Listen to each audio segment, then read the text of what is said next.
మరి ఈ గ్రామ కంఠంలో ఎవరికైతే ఇళ్ల స్థలాలు ఉన్నాయో, ఇండ్లు ఉన్నాయో లేదా ఖాళీ స్థలాలు ఉన్నాయో ఇది ఎవరికి చెందుతుంది? దీనికి ఇల్లు ఉంది అంటే ఇంటికి ఒక నంబర్ ఉంటుంది. ఆ ఇల్లు ఉన్నంత కాలం ఆ వ్యక్తికి ఆ భూమి చెందుతుంది. ఖాళీ స్థలం ఉండి ఉంటే ఎవరి ఆధీనంలో లేని ఖాళీ స్థలం ఉండి ఉండొచ్చు, లేదా ఎవరికొకరి ఆధీనంలో ఉన్న స్థలం ఉండి ఉండొచ్చు. దీనికి యజమాని ఎవరు అనేది ఒక కీలక అంశము. రెండవది, గ్రామ కంఠంలో లేదా ఆబాదిలో ఉన్న ఆస్తిని అమ్ముకోవాలంటే రిజిస్ట్రేషన్ చేస్తారా లేదా? మరి నిషేధ జాబితాలో ఉంది కాబట్టి రిజిస్ట్రేషన్ కుదురుతాయా లేదా? ఇది రెండవ సమస్య. ఇక మూడవది ఏంటంటే, ఈ రోజున గ్రామాలు గ్రామకంఠం పరిధులు మాత్రమే లేవు, గ్రామకంఠాలు దాటి బయట కూడా గ్రామం పెరిగిపోయింది. ఆ చుట్టూ ఉన్న వ్యవసాయ భూములలో కూడా ఇల్లులు వచ్చేసాయి. ఇక్కడున్న ఇంటి స్థలాల పరిస్థితి లేదా ఇండ్ల పరిస్థితి ఏంటి? దీని మీద ఉన్న యాజమాన్య హక్కులు భద్రంగా ఉండాలంటే ఏం చేయాలి?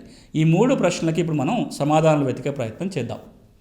గత సంవత్సరము లేదా 2 సంవత్సరాల క్రితం వరకు కూడా గ్రామకంఠం లేదా ఆబాదిని రిజిస్ట్రేషన్ చేయడానికి వీలు లేదు. ఎవరి ఆధీనంలో భూమి ఉంటుందో వాళ్ళు అనుభవించాలి, కానీ వారికి పూర్తి హక్కులు రావు. ఇంటి మీద హక్కు ఉంటుంది, ఇంటి స్థలం మీద కాదు. వాటి రిజిస్ట్రేషన్లు చేయకూడదు అనేది ఒక నియమం.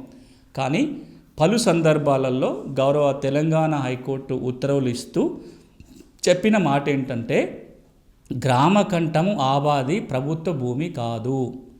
గ్రామకంఠము లేదా ఆబాది అంటే నివాస స్థలాలకు కేటాయించబడ్డ ప్రాంతం అని అర్థం వస్తుంది తప్ప ప్రభుత్వ భూమని అర్థం కాదు. కాబట్టి గ్రామకంఠాలని ఆబాదులని రిజిస్ట్రేషన్ ఆపడానికి వీలు లేదు.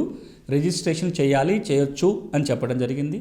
అంతేకాదు, ఈ గ్రామకంఠం లేదా ఆబాదులని నిషేధిత ఆస్తుల జాబితాలో ఉంచకూడదు, తొలగించాలి అని ఉత్తర్వులు కూడా వచ్చాయి. కానీ ఇక్కడ ఇంకా పూర్తిగా అమలు జరగాల్సి ఉంది. పక్కనే ఉన్న ఆంధ్రప్రదేశ్ రాష్ట్రంలో ప్రభుత్వం ఉత్తర్వులు కూడా జారీ చేస్తూ గ్రామకంఠం ఆబాదిని నిషేధిత జాబితాలకు తొలగించండి అని చెప్పి కలెక్టర్లకు ఉత్తర్వులు ఇచ్చింది. మన దగ్గర ఇంకా అలాంటి ఉత్తర్వులు రావాల్సి ఉంది. కోర్టు తీర్పుల ప్రకారం అయితే రిజిస్ట్రేషన్లు చేసుకోవచ్చు. గ్రామకంఠాలు ఆబాదీలు నిషేధిత ఆస్తుల జాబితాలో ఉండకూడదు. ఇల్లు గనక ఉన్నట్లయితే ఇంటి నంబరు తీసుకోవడానికి అవకాశం ఉంటుంది. ఇంటి నంబరు, దానికి ఎంత భూమి ఆ ఇంటికి ఉంది అనేది కూడా, భూమి విస్తీర్ణాన్ని కూడా అందులో రాస్తారు.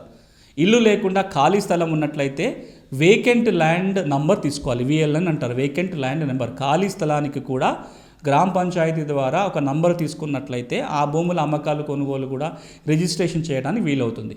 ఇల్లు అయితే ఇంటి నెంబరు, ఖాళీ స్థలం అయితే ఖాళీ స్థలానికి ఒక నంబరు గ్రామ పంచాయతీ నుంచి తీసుకోవాల్సి ఉంటుంది.